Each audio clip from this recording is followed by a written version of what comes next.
All right, so I had a really good team. I had Nick Cunningham as my gaffer. That guy's basically a friggin' MacGyver.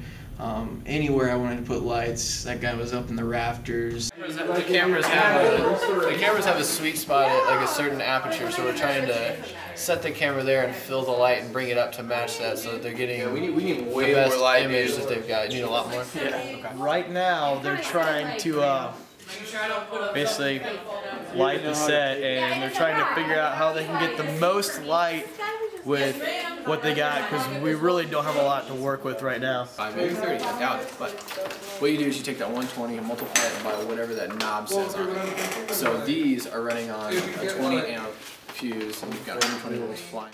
I had Nico Barasco and Andy Wolf as our essentially our grips, but they kind of had a little bit more of an expanded range in terms of what a grip would traditionally do on a set. Lights, move lights, move sandbags, move C-stands. We move things a lot. Anything that needs to be moved, basically, we move it. And then, you know, just like holding bounce boards, Hollywooding things, just like generally getting in the way and stuff like that. We're gonna use this as our gauge. We're gonna brighten it up to fill up this frame. We have a long way to go. Yeah, So, yeah.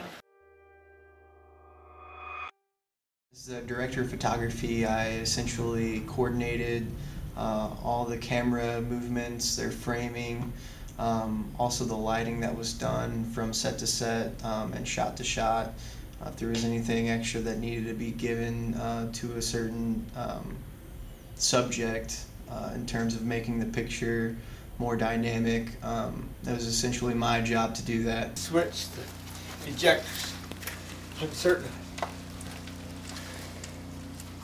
Believe me, I've had 30 years to think about this. For some of the things that we did in Epilogue was based off of Battlestar Galactica and Stargate Universe.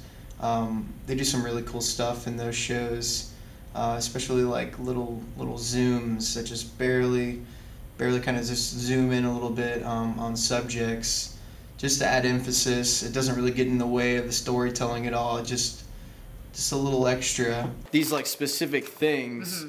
So we can say, like what Garrett was saying, you follow this character, but make sure when it comes to this, you're on that. You know, like things like that.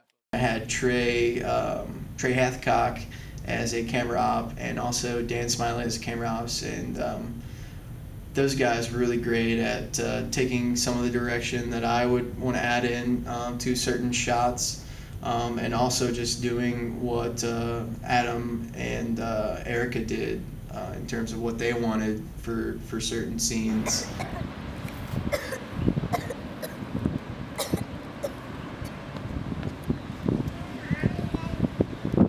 One of the main things that they wanted to be able to do was use a TriCaster and have 3 cameras shooting at the same time, like a lot of traditional television shows. Basically, it's like a studio and control room, just kind of compacted into a nice little portable, small component.